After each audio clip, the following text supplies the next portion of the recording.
Friends, मैं आपका आपके चैनल द इंस्टीट्यूट एकेडमी में स्वागत करता हूं। आज मैं आपके लिए लूसेंट भौतिक विज्ञान से लेक्चर नंबर 6 लेकर आया हूं।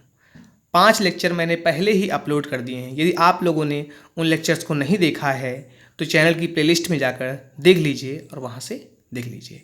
चलिए, स्टार्ट करने से पहले आप लोगों से एक निवेदन है, यदि आप लोगों ने मेरे चैनल को सब्सक्राइब नहीं किया है तो सब्सक्राइब आइकन पर क्लिक करें और नोटिफिकेशन बेल आइकन पर क्लिक करके ऑल पर क्लिक करें, जिससे मेरे आने वाले वीडियोस की नोटिफिकेशन आपको सबसे पहले मिलेगी और आप वीडियो देख सकोगे। चलिए, आज हम क्या क्या पढ़ेंगे। आज हम पढ़ते हैं, पहली हेडिंग क्या है, कार्य। कार्य क्या होता है? कार्य को इंग्लिश में क्या बोलते हैं? वर्क बोलते हैं। कार्य की माप लगाए गए बल तथा बल की दिशा में वस्तु के विस्थापन के गुणनफल के बराबर होती है। कार्य की माप लगाए गए बल तथा बल की दिशा में वस्तु के विस्थापन के गुणनफल के बराबर होती है। कार्य कैसी राशि है? सदिश राशि है। कार्य कैसी राशि है? सदिश राशि है। कार्य का एसआई मात्रक क्या है? जूल है। कार्य का एसआई मात्रक क्या है? जूल है। अब कार्य का फॉर्मूला क्या है? कार्य बराबर बल इंटू विस्थापन। ये तीर का चिन्ह बना है, ये वाला, ये मतलब डिनोट करता है, बताता है कि ये सदिश राशियां हैं। ठीक है, इसी फॉर्मूले से देखो डेफिनेशन बनी है कि बल तथा विस्थापन। अब सपोज दैट, मान लीजिए आप यहाँ पे कोई आपका एक वस्तु रखी है।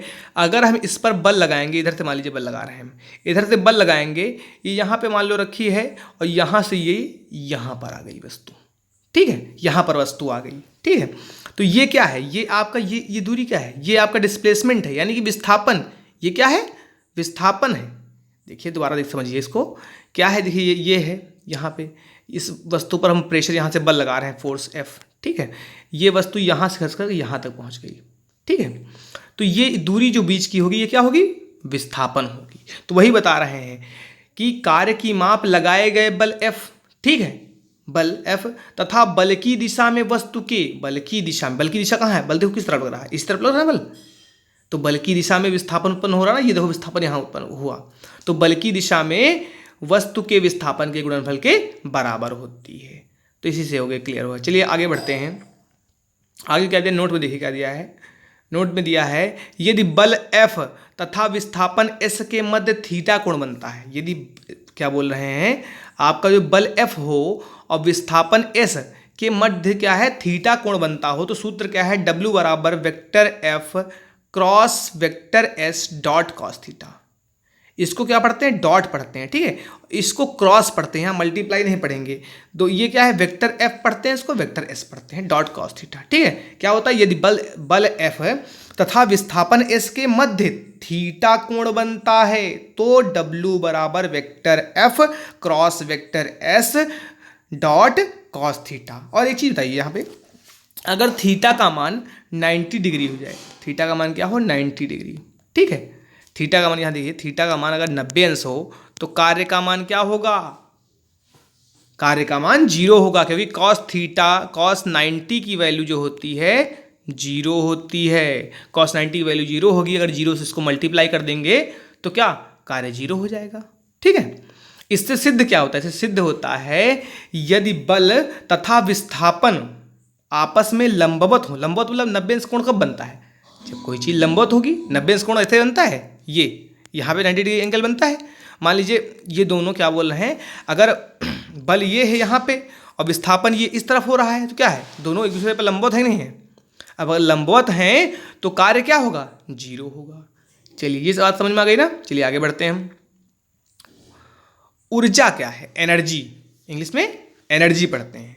ठीक है, किसी वस्तु की कार्य करने की क्षमता को उस वस्तु की ऊर्जा कहते हैं। किसी वस्तु की कार्य करने की क्षमता को उस वस्तु की ऊर्जा कहते हैं। ऊर्जा एक अदिश राशि है। ऊर्जा कैसी राशि है? अदिश राशि है। ऊर्जा का एसआई मात्रक जूल होता है। ऊर्जा का एसआई मात्रक जूल होता है और कार्य का भी एसआई मात्रक जूल ही होता है। लेकिन वहां आपने देखा कार्य क्या थी? सदिश राशि थी। यहाँ ऊर्जा क्या है? अदिश राशि है। ऊर्जा क्या है? अदिश राशि। ऊपर देखिए, ये देखो क्या लिखा है, कार्य क्या है आपका? सदिश राशि है, जूल इसका ही मात्रक है। और यहाँ देखिए, यहाँ पर देखिए ऊर्जा क्या है? अदिश राशि है, लेकिन मात्रक वही है। तो ऊर्जा क्या है? किसी वस्तु की कार्य करने की क्षमता को उस वस्तु की ऊर्जा कहते हैं। ऊर्जा एक अदिश राशि है, इसका एसआई मात्रक जूल होता है। नेक्स्ट पॉइंट देखते हैं। कार्य द्वारा प्राप्त ऊर्जा यांत्रिक ऊर्जा कहलाती है। कार्य द्वारा प्राप्त ऊर्जा क्या कहलाती है? यांत्रिक ऊर्जा कहलाती है। यांत्रिक ऊर्जा कितने प्रकार की होती है? 2 प्रकार की होती है। बोल रहे हैं कार्य द्वारा प्राप्त ऊर्जा यांत्रिक ऊर्जा कहलाती है, जो 2 प्रकार की होती है। अब इसके 2 प्रकार हम देखते हैं कौन कौन से 2 प्रकार भाई हैं। ठीक है, क्या है? पहला प्रकार है गतिज ऊर्जा, जिसको इंग्लिश में बोलते हैं काइनेटिक एनर्जी। गतिज ऊर्जा पहला प्रकार क्या है यांत्रिक ऊर्जा का? गतिज ऊर्जा, काइनेटिक एनर्जी। तो इसमें क्या है देखते हैं। किसी वस्तु में उसकी गति के कारण कार्य करने की जो क्षमता आ जाती है, किसी वस्तु में उसकी गति के कारण जो कार्य करने की क्षमता आ जाती है, उसे उस वस्तु की गतिज ऊर्जा कहते हैं। उसे उस वस्तु की क्या कहते हैं? गतिज ऊर्जा कहते हैं। दोबारा देख लीजिए, किसी वस्तु में उसकी गति के कारण कार्य करने की जो क्षमता आ जाती है, उसे उस वस्तु की गतिज ऊर्जा कहते हैं। क्या कहते हैं? गतिज ऊर्जा कहते हैं। किसी वस्तु में उसकी गति के कारण कार्य करने की जो क्षमता आ जाती है, उसे उस वस्तु की गतिज ऊर्जा कहते हैं। यदि यम द्रव्यमान की वस्तु v वेग से चल रही हो तो गतिज ऊर्जा क्या होगी? यदि यम द्रव्यमान की वस्तु v वेग से चल रही है तो गतिज ऊर्जा के ई बराबर क्या होगी? Half m v square. K E बराबर हाफ एम वी स्क्वायर, जहां एम क्या है? द्रव्यमान है वस्तु का, वी क्या है? वस्तु का वेग है, के ई मतलब काइनेटिक एनर्जी। तो आप लोग गतिज ऊर्जा जान गए। चलिए आगे बढ़ते हैं। दूसरा नंबर क्या है?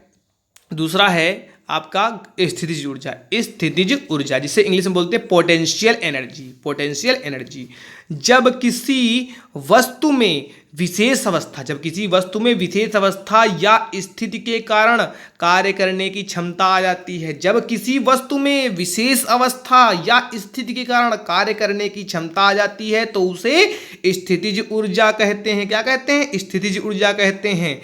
जैसे बांध बनाकर इकट्ठा किए गए पानी की ऊर्जा, घड़ी की चाबी में संचित ऊर्जा, तनी हुई स्प्रिंग या कमानी की ऊर्जा।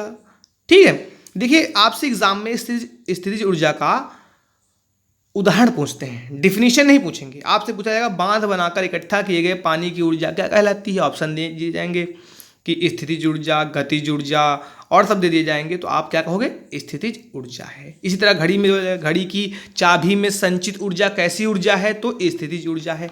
तनी हुई स्प्रिंग में कौन सी ऊर्जा है? स्थितिज ऊर्जा है। कमानी की ऊर्जा कौन सी? स्थितिज ऊर्जा है। दोबारा इसको देख लेते हैं। क्या है?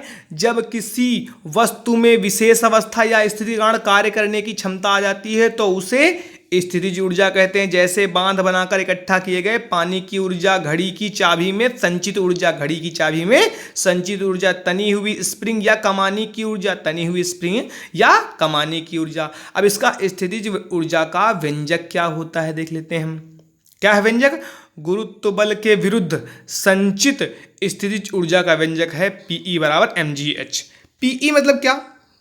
Pe मतलब पोटेंशियल एनर्जी, स्थितिज ऊर्जा बराबर क्या? mgh। mgh में क्या है? जहां m क्या है? द्रव्यमान है, g क्या है? गुरुत्व जनित त्वरण है, h क्या है? ऊंचाई है। Pe बराबर mgh। चलिए आगे बढ़ते हैं। आगे आते हैं। यहाँ क्या लिखा है? ऊर्जा संरक्षण का नियम। ऊर्जा संरक्षण का नियम, law of conservation of energy. अब ये क्या है? पढ़ लेते हैं, देखते हैं। ऊर्जा ना तो उत्पन्न की जा सकती है और ना नष्ट की जा सकती है। ऊर्जा केवल एक रूप से दूसरे रूप में परिवर्तित की जा सकती है। जब भी ऊर्जा किसी रूप में लुप्त होती है, तब ठीक उतनी ही ऊर्जा अन्य रूपों में प्रकट होती है। अतः विश्व की संपूर्ण ऊर्जा का परिमाण स्थिर रहता है। यह ऊर्जा संरक्षण का नियम कहलाता है। ऊर्जा संरक्षण का नियम क्या है? इसके अनुसार क्या होता है? ऊर्जा ना तो उत्पन्न की जा सकती है और ना नष्ट की जा सकती है। ऊर्जा को केवल एक रूप से दूसरे रूप में परिवर्तित किया जा सकता है। मतलब बता रहे हैं ऊर्जा ना तो उत्पन्न की जाएगी ना ही नष्ट की जा सकती है। ऊर्जा को क्या है? आप उसका फॉर्म चेंज कर सकते हो। ऊर्जा एक रूप से दूसरे रूप में परिवर्तित की जा सकती है। जब भी ऊर्जा किसी रूप में लुप्त मतलब क्या? गायब मतलब खत्म। अगर ऊर्जा किसी रूप में लुप्त होती है तब ठीक उतनी ही ऊर्जा अन्य रूपों में प्रकट